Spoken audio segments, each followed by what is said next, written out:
Velamal Engineering College Cyber Security admissions open for 2026. அதை விட்டுட்டு ஜனநாயகத்தின் எதிரான ஒரு செயல். மக்கள் உங்களுக்கு ஒரு தீர்ப்பு கொடுத்திருக்கின்றார்கள். உங்களுக்கு 108 சட்டமன்ற உறுப்பினர் கொடுத்திருக்கின்ற அது ஒரு தீர்ப்பு. அந்த தீர்ப்பை மதியுங்கள். இல்ல நான் எதிர்கட்சியெல்லாம் சேர்ந்து எல்லாம் வச்சு காசை கொடுத்தோ அது கொடுத்தோ பதவி பொருள் ஆசை காமிச்சு நான் கூப்பிட்டு வந்து ராஜினாமா பண்றதுல என்ன அர்த்தம்? அது என்ன செயல் அது? அதனால இது ஒருபொழுதும் மக்கள் ஏற்றுக்கொள்ளவில்லை, நாங்களும் ஏற்றுக்கொள்ளல. ஒரு அரசியல் கட்சி தலைமையில இருந்து நான் சொல்றேன், நான் இது இதை ஏற்றுக்கொள்ளக்கூடாது. இல்லையே நான் மீண்டும் சொல்றேன், ஒரு சூழல் உருவாக்காதீங்க. அத்துணை எதிர்கட்சிகளும் ஒன்று சேர்ந்து ஒரு பொது வேட்பாளர் நிறுத்தி எங்களால் வெற்றி பெற முடியும். இதோட நிறுத்திக் கொள்ளுங்கள்.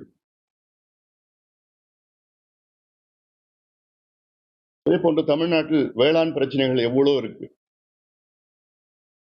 கட்டுமானங்கள், அதாவது வேளாண் துறையில கட்டுமானங்களை அதிகப்படுத்த வேண்டும். நேற்று கூட நான் சொல்லிட்டு போனேன், டெல்டாக்கு போயிருந்தேன், அப்ப சொன்னேன். அதே போன்ற கல்வி பிரச்சனைகள் எழுவதற்கு ஆசிரியர்கள் 30,000 ஆசிரியர்களிடம் காலியாக இருக்கிறது. இடைநிலை ஆசிரியர்கள் எல்லாம் அவர்களை நியமனம் செய்யுங்கள், அதுல கவனம் செலுத்துங்கள்.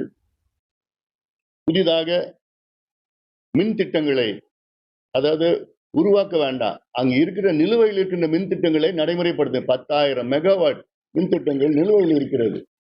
அதை நீங்க நடைமுறைப்படுத்த முயற்சி செய்யுங்கள். நீர் பாசன திட்டங்கள் எவ்வளோ நிலுவையில் இருக்கு, அதுக்கெல்லாம் நீங்கள் ஒரு ஆய்வு நடத்தி எல்லாம் பண்ணுங்க. மக்கள் பிரச்சனைகள் இதெல்லாம் இதுல விட்டுட்டு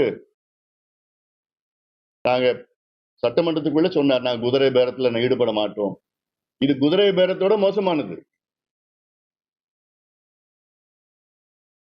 ஒரு உறுப்பினரை மக்களால் தேர்வு செய்யப்பட்ட சட்டமன்ற உறுப்பினர்களை 20 நாட்கள் ராஜினாமா செய்ய வைத்து அவர் கட்சிக்குள் இணைத்து அவங்களுக்கு ஏதாவது பதவி பொருள் கொடுத்து, அதனால இதை நிச்சயமாக இதை நாங்கள் கடுமையாக கண்டிக்கின்றோம். இந்த கலாச்சாரத்தை ஊக்குவிக்காதீர்கள். இது தமிழ்நாட்டுக்கு தேவையில்லாத கலாச்சாரம். இது ஜனநாயக முறையிலே ஆட்சி செய்யுங்கள்.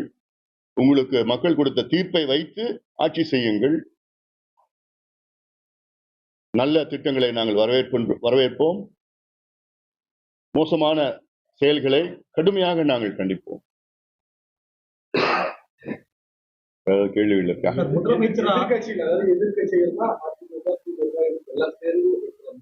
இல்ல, அது மாதிரி ஒரு சூழல தள்ளக்கூடாதுன்னு நான் சொல்றேன். ஏன்னா அப்படி ஒரு சூழல் உருவாகலாம்.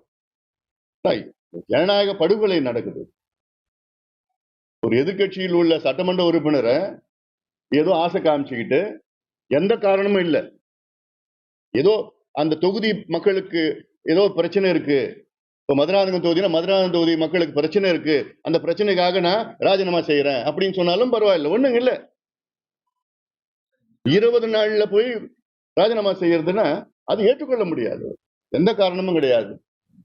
அதனால இது இப்படி ஒரு சூழல் உருவாகலாம்.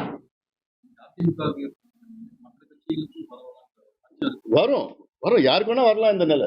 முதலமைச்சரா பொறுப்பேற்ற பிறகு உங்களை உட்பட எல்லாரையும் விஜய் நேர்ல வந்து சந்திச்சார். ஆனா எடப்பாடி பழனிசாமியை சந்திக்காம மாற்று அணியினரை சந்திச்சார். அப்போ அதிமுக உடைக்க விஜய் முயற்சி பண்றாருன்னு ஒரு விமர்சனம், நீங்க எப்படி பாக்குறீங்க?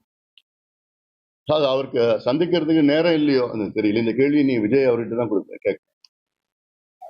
தமிழ்நாட்டுல பெண்களுக்கு எதிராகவும் சட்ட ஒழுங்குக்கு எதிராகவும் கடும் நடவடிக்கை எடுப்பேன் அப்படின்னு தேர்தல் வாக்குறுதி சொன்னாரு, ஆட்சி அமைச்சர் சொன்னாரு. கடந்த 15 நாள்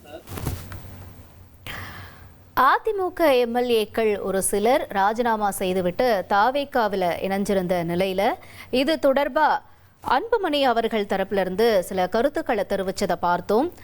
இது தமிழ்நாட்டிற்கு தேவையில்லாத கலாச்சாரம், எதிர்க்கட்சியோடு சேர்ந்து பணம் மற்றும் பதவி ஆசை காட்டி ராஜினாமா செய்வதில் என்ன செயல், ராஜினாமா செய்யறது குதிரை பேரத்தை விட மோசமானதுன்னு அன்புமணி அவர்கள் தெரிவிச்சிருக்காரு. செய்தியாளர்கள் சந்திப்பில் அதை பார்த்தோம். Velamal Engineering College Artificial Intelligence and Data Science admissions open for 2026.